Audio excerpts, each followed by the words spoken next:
Good morning, collective. So I've been kind of quiet for the last day or so. Spirits had me contemplating lots of things, but that's good, right?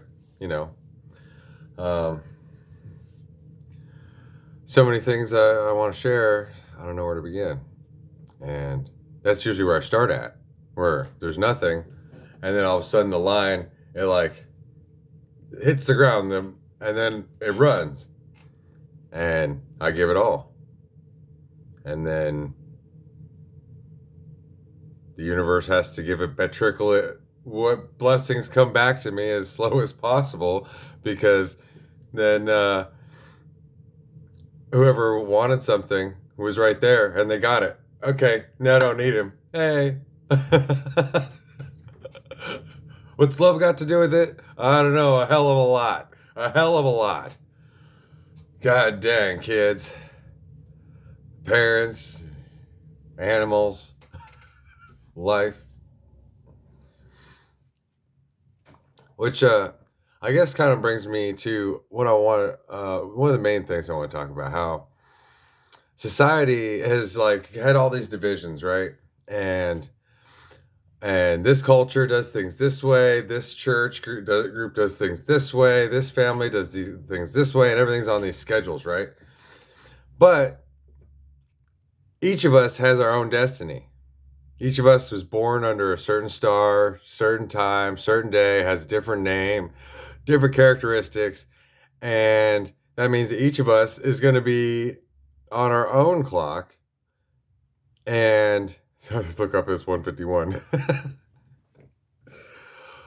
Stop looking at the time. It doesn't matter, does it? Or does it?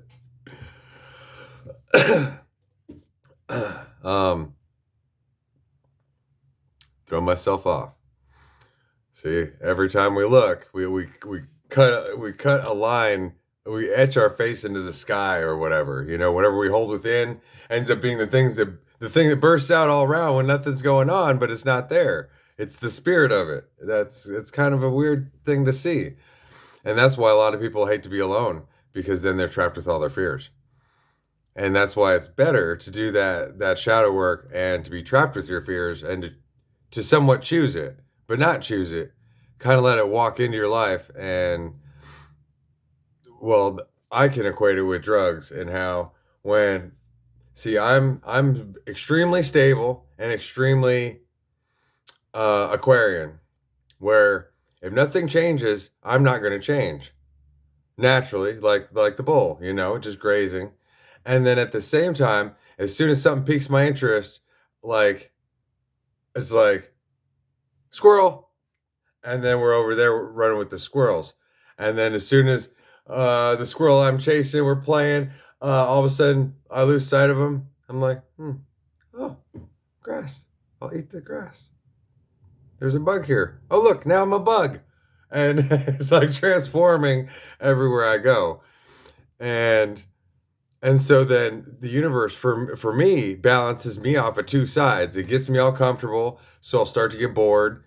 And then all of a sudden it throws something in. Oh, here's a light bulb. Do you got an idea now? Oh, what's the idea? I don't know. I'm falling down the portal. The abyss is coming. If I hit anything, I'm sure it's gonna be my face. And so that's one reason why I find that people who have like a 9 to 5, as a way to put it, just a steady work cycle, get sick fairly frequently, at least like 4 times a year, kind of like Mercury retrograde. Like, because each mind is on its own axis and reaching out for what it desires, but holding on to the space where it's at and having to contend with all these other energies. And when we're at work, we're taught like machines, like, well, when the phone rings, you're there. When somebody comes to the counter, you're there. But not only are you there, you say these things. But you're supposed to know, but you're not supposed to know, because then if you just act like a robot and the customer comes up and you're like, oh, welcome to Walmart. How can I help you today? Then if your coach was there, they'd be like, that person has showed these characteristics and you shouldn't approach them that way. You should have been like, "Oh, hey, I have a daughter about her age," and then you would have made the sale, you know. And so there's always somebody over our shoulder at the same time as we're being trained like fucking monkeys, and at the same time as there's this universal thing happening all around us and inside of us, just trying to walk a line, and everything keeps getting in our way. The phone ringing, this and that, and all of a sudden, you're like, okay, I'm gonna go to the kitchen and make something to eat, and then as soon as you get there, you're like, God damn it, I gotta pee. Why does this happen? It's on the other side of the house. Why couldn't I know that I need to pee, but instead my stomach said, I'm gonna go to the kitchen and make something.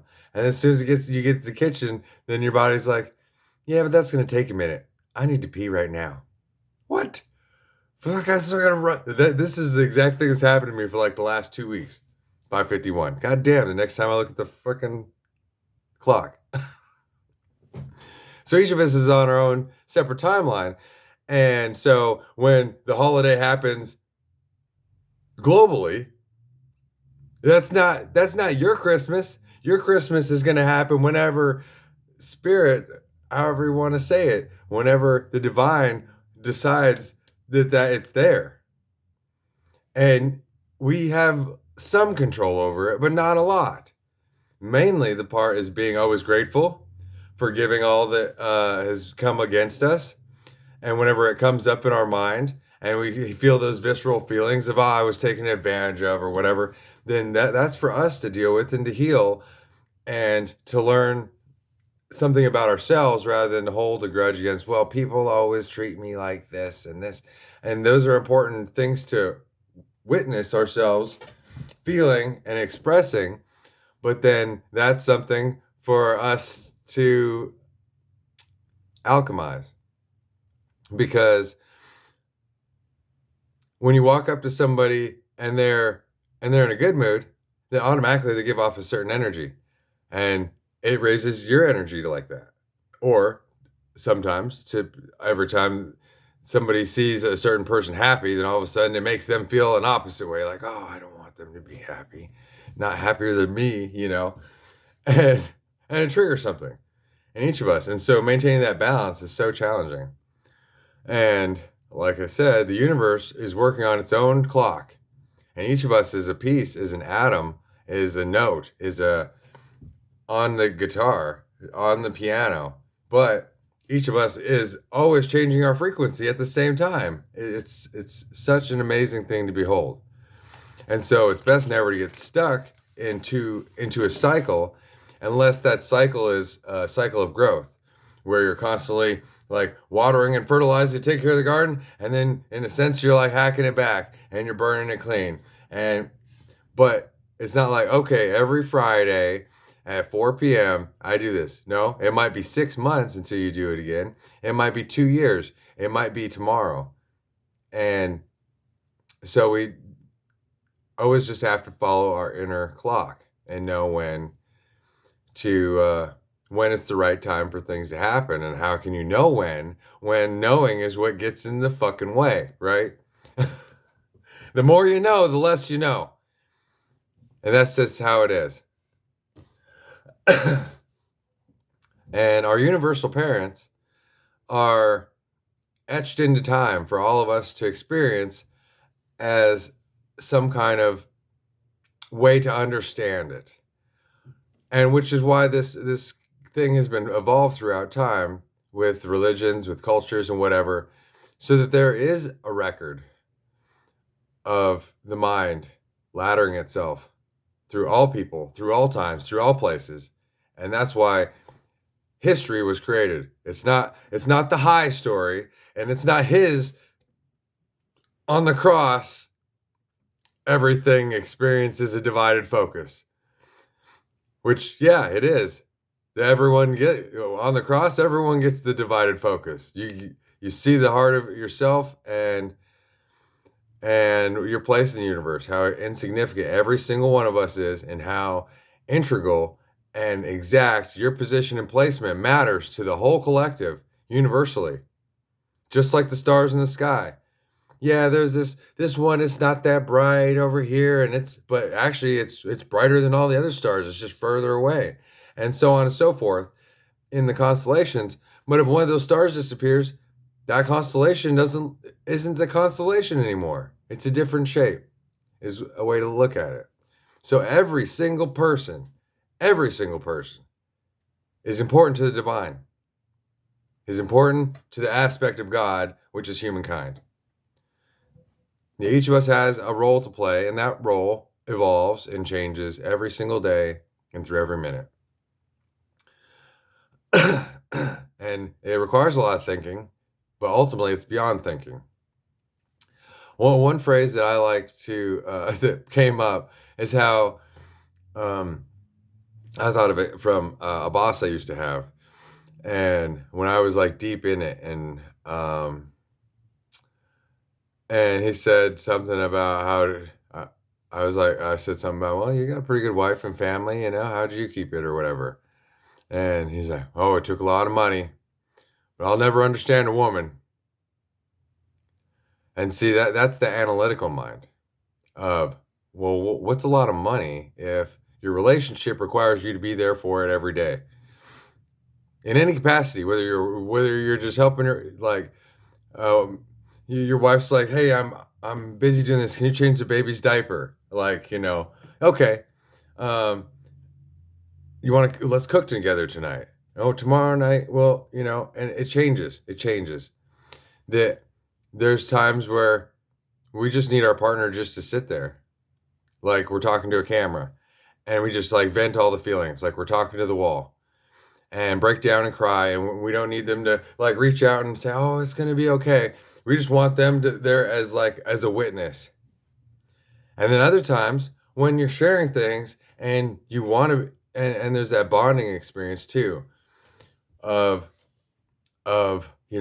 I felt this way, and then she's like, yeah, that kind of thing, I feel that too. And there's the interaction, and then there's the other time where you're solidified together, and you kind of got like a universal mask on, and you're walking the catwalk together, and it doesn't really matter what either of you is thinking or what anybody else is thinking. You're going through the motions together like a clockwork, and nothing's going to tear you apart.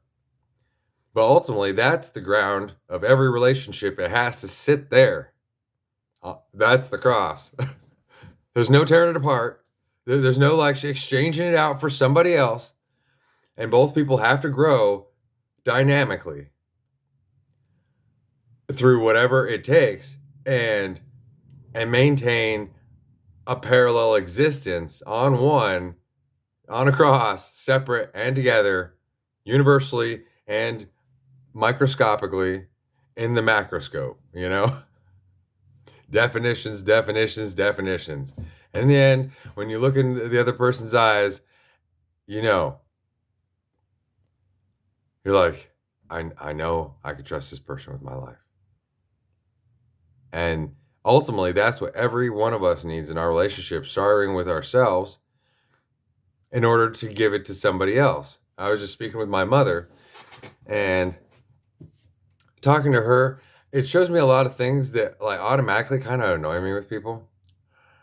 And then at the same time, it shows me some kind of compassion and of understanding how simple people can be.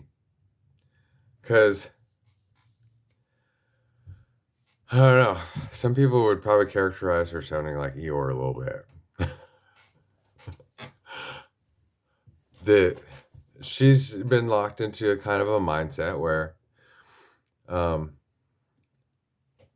she says they a lot, which I don't know who they is, but when they see me, nobody's ever really given me love or this or that, and they judge me and this and that. But ultimately, that's our own feelings, and if we can't give it to ourselves, then who else can give it to us? And so a lot of people get trapped in that childhood wound area. And it affects all of our relationships where everyone has to be the one to kind of, and no matter how much we could smother that person with love at the same time, they would probably still have a hard time ever believing it. And when they're alone, they'd still be like, well, they're probably just loving on me because they want something, they'll always put it off. And so she teaches me a lot of compassion for myself and for others every time I see my mother. Because anything that she explains, I'm like, "Fuck, I know that's like 1,000 times more than you do." But that doesn't sound very good, because we all feel the same pain when we're crying because something hurts, especially emotionally. How can you put your finger on that? Where does it come from? Where you can feel that emotion all the time, but why does it just cut you all of a sudden? All of a sudden, you're just like, I don't know. And so it's so challenging.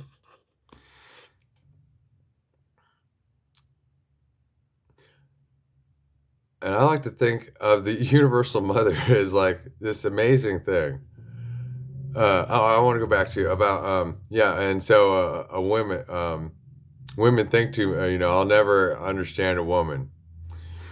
I equate that down to the masculine mindset of not being in touch with his feelings and listening and paying attention to each thing that comes up. And I was like automatically being like the two brothers fighting, where it's a submissive and a dominant relationship. Even when you're working together, you're like, okay, well, you're working on the engine and I'm working on the muffler, okay? But we just got to make sure that where we connect the two, like, okay, well, my muffler flange is of this size, and you know, uh, and I'm gonna do this on this end, and I want to see what you're doing. Okay, we're good. As long as our connecting piece is good, then fucking you go your way, I'll go mine. And then when it comes together, you're like, oh shit, you bored out the engine too much, and it fucking blew my muffler up. We were only thinking about the connecting piece, and yeah, they connected, but then, or oh well, we're losing 100 horsepower because your muffler you made something that's efficient, but I made this huge, uh, you know, bored out monster engine, and then you put on something that would be on a Fiat, and so we're losing a lot of power. And so then a relationship always has to have these two balances when it comes down to being connected with ourselves, because I look at it as whether you're a man or woman, it doesn't matter. You should be able to know the feeling of this. It's kind of like the idea of all of a sudden, oh, I got to pee. That of what it's like being pregnant, just the same as being sick, right? That your nose runs, well, then you go get a Kleenex. When your body tells you need to sleep, you sleep, and that's how the universal mother guides us. Is she's not some dark, mysterious like monster or anything. And this old joke about, oh, your mom, oh, about the mom or whatever. There's only one mother. We're each being held by her. We're all in the womb. The 3D reality is the mother. That's where Kali is, and all of that. And so there's no controlling her. She is in control of every single heartbeat you ever have. She is in control of the day and the moment you were born. She's in control of the next time you feel hunger or thirst. You're just the one that has to receive that and to try to understand and parallel the exchange, as I've been taught to put it. And so there's that responsiveness, talking about cars again, about feeling the rubbers to the road, and the knowing, oh, the wheels are slipping. Okay, kicking in the anti-block braking system. Okay, now it's not slipping, so we can turn off the anti-lock braking system, and having a life that's responsive to us, and not being stuck in a groove of, okay, every Sunday I'm at church from 8 to 11, and then every Monday, then when I get into the office at 7:30, then I have to run these reports, and then I get my coffee, and then that is a broken existence. I'm not saying that work or church or any of those things are broken. I'm saying that routine is responsive, and it's not ever stuck on one mode, on the only one kind of people, one kind of idea. Because close your eyes. Do you know what your face looks like? No, because you don't have one. That's a body that you're in. So, what are you capable of? Anything that you can imagine. And even if it's just you're imagining it, then you're existing in that reality. And so what we think of ourselves is a great part of who we are, and the way we think of others is a reflection of that. By hating other people, it only says that we hate ourselves. And if we hate ourselves, that or if we love ourselves naturally, then what's to hate about anyone else? Because we're all of the same self, ultimately, called the holy guardian angel in Kabbalah. Each of us has the twin flame, but it's the same thing for each person, but it's a unique experience for each person. It's the same angel, but it's a different angel. Uh, because each of us is guided on a different on the same 5D map, but none of us can intersect each other. Even if we go through the same spot at the same time, the two people will ideally never collide, because otherwise that would be a failure in the system where two planes in the sky would run into each other. No, it should be, well, if they were crossing at the same place at the same time, they're in different dimensions. So boom, they pass right through each other. But then they're still in the same reality. And that is a system that works.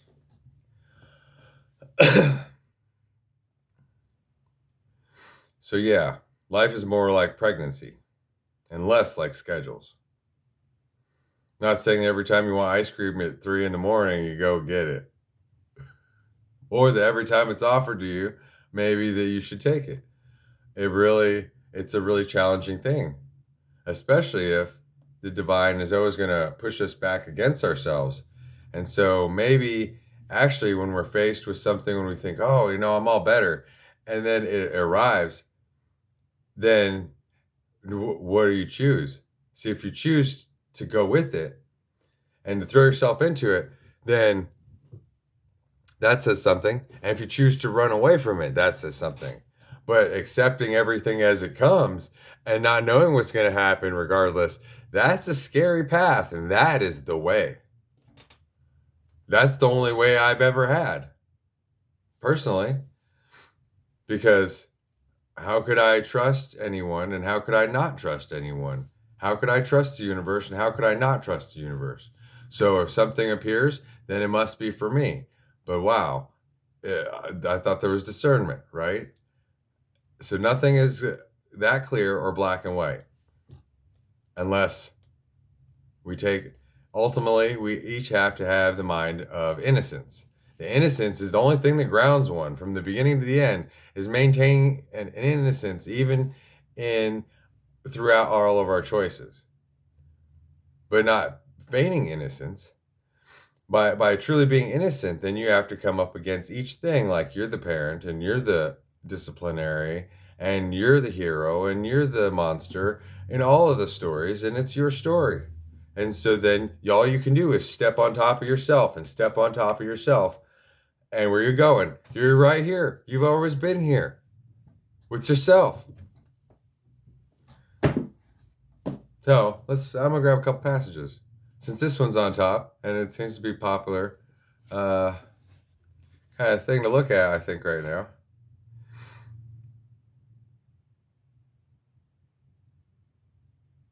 And it turns right to what I was just saying. So the complete common teacher here, we got to page 318. It says part 5, other men's wives.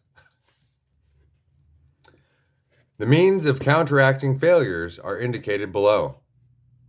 So you have counteracting failures. What's a failure and what's a success when hindsight's 2020? So you're building upon an experience, or you're trying to look back and go, oh, well, I'll do it a different way. Well, you can't go back. You can see back, but what you saw back there doesn't have anything to do with what's coming up. Not unless you're stuck in a cycle. So here it says, and that was number 45. In order not to be rejected by her, I must be conscious of my own defects. And I personally naturally see through everyone's defects. Each of us is so flawed, especially the more perfect we might seem.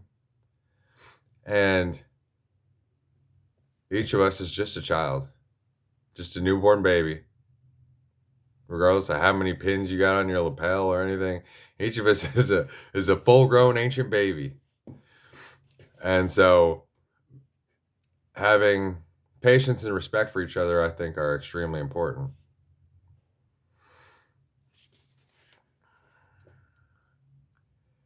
"48.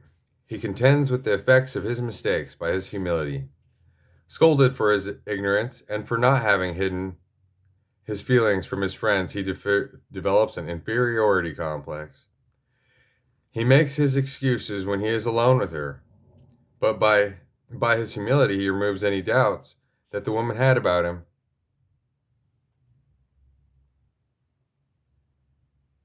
And that's important in a relationship. Being strong enough to break down and cry every time that feeling comes up. And whether you feel insecure about it or whatever, that shows immediately about in the things that you say or in the ways that you act. Or that you're like trying to show, like, see, I'm crying. See, do you see it? There's a tear there. I mean, and taking upon ourselves this place of innocence.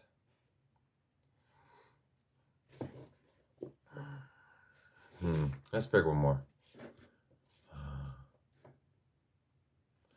All right, let's see this. Page 84.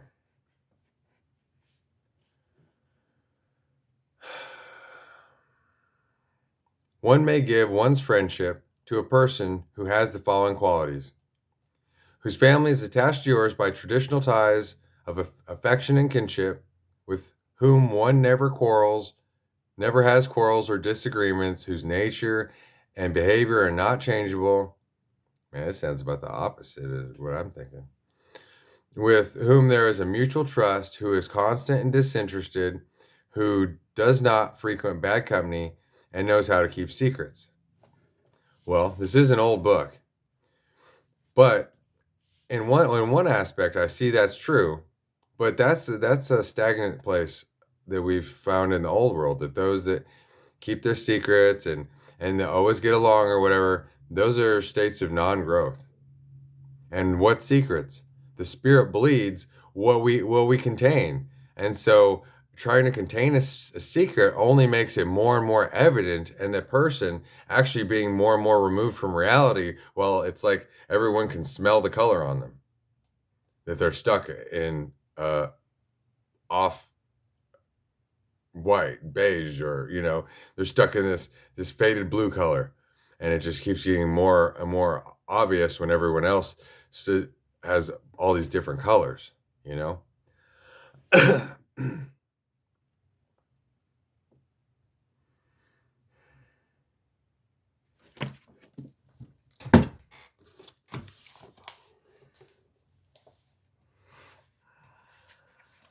Hmm.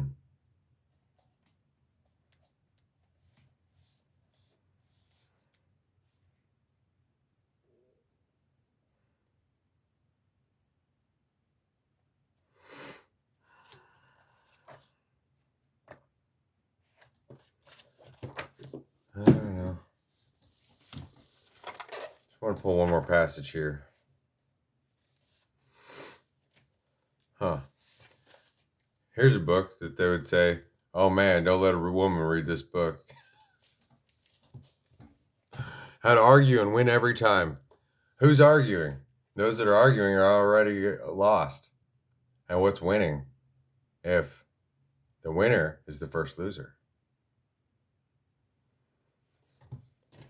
The competition defeats itself. But we got page 122 here. It says, "Judging the argument like a trial marriage." See, Rob, everything's consistently along these lines of union since I've started this. Because, well, that's what I desire in my heart, is a union with the collective, to have a place just to hang out and talk each day, and a place with actual physical human being spouse that I can also be with each day. But it's challenging when, for instance, like with a dating app, you go through, like you scroll through every single one and be like, okay, these are the 10 ones I want.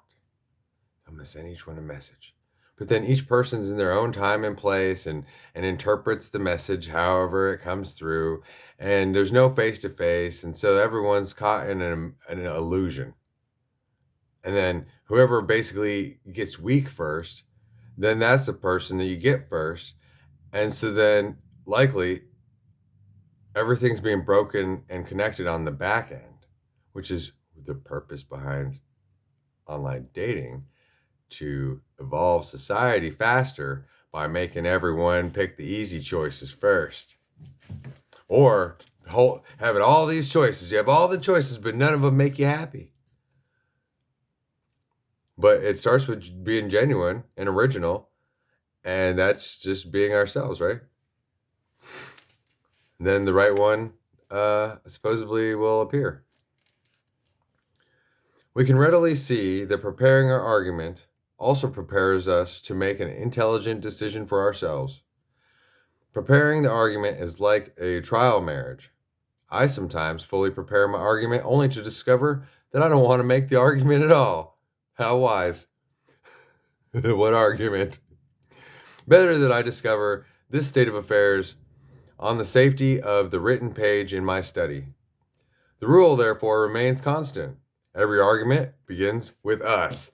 That's right. That's where love begins. Whether it's us, whether it's us, or whether it's us, or it's us, there's just us. If we have not prepared ourselves to make a credible argument, we ought not make it. Yeah, who's trying to argue with a woman? What the fuck? Especially if she's got some fire in her eyes for you, even if she wants to take you down. On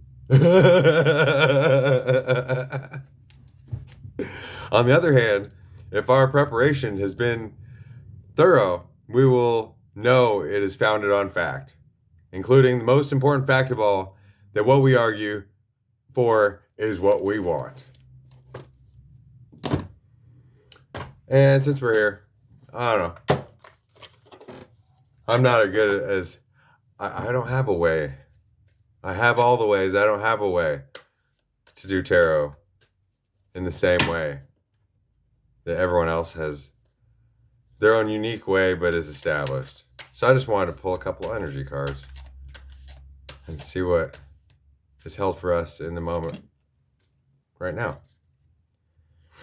We got Taurus and Aquarius, the two signs I brought up that I'm on. Like, it's both like Saturn in one way and Uranus. Uranus is of the sky or whatever, and it's all random. It's all, the weather's changing every second. It's creative, but it's always the same. Like, it's just the reflection on the pool. It's always changing, but there's not really a reflection. And that's all based on perspective. And you got Saturn, and Saturn's all like, okay, it's 14 cubits by 32 cubits and 16 parsecs. And it's like, yeah, but 1 second, refresh the screen. Oh shit, now it's 38.6 parsecs by, oh man, we can keep chopping this forever. Yeah, and it's always right. But it's always the same. It's what we looked at is what we got, but what are we looking at? What are we trying to get out of it? So we got resilience. How do you balance opposites? Pure chaos, pure order. Pure love, taking all the hate. Never hating, just giving it. All in love. You are stronger than you think. Capacity to recoup quickly, elasticity, and ability to spring back into shape. I think that's a very wise thing for each of us to behold. See, how's that work? I only brought up two signs, and then I wasn't even going to pull a card, and then look, I got the card with that on it. If I could just think of a woman's body that I've never seen before, if I could just picture her naked, and she'd just come knocking on the door. Damn it.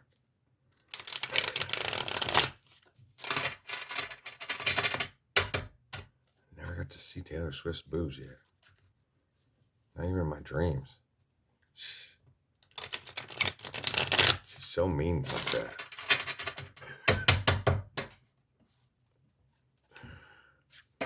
Oh, shit. Well, we got Judgment reversed. That's good.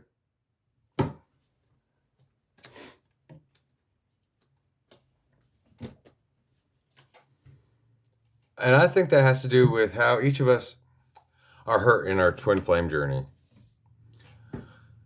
That whatever somehow brought us the most suffering and the most pain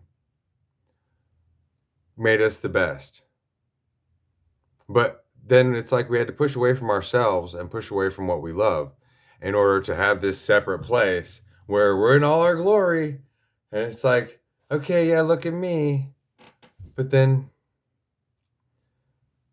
and this has nothing to do with Taylor. I'm just saying that each of us ends up in the spot like, okay, I overcame it. Now I'm on top of my mountain. Okay, but do you have what you want? No, I kind of wanted everything that I pushed away from. I wanted that experience and that character, but I wanted to be integrated here. But I can't go backwards, and they can't go backwards, and it's not going to be a fairy tale, is it?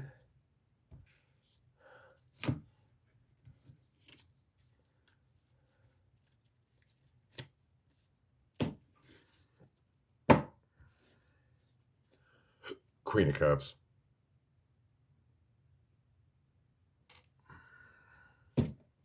That's where I'd like 3651. Well, that's where I'd like to end this right now. So I'll see you shortly. Love you.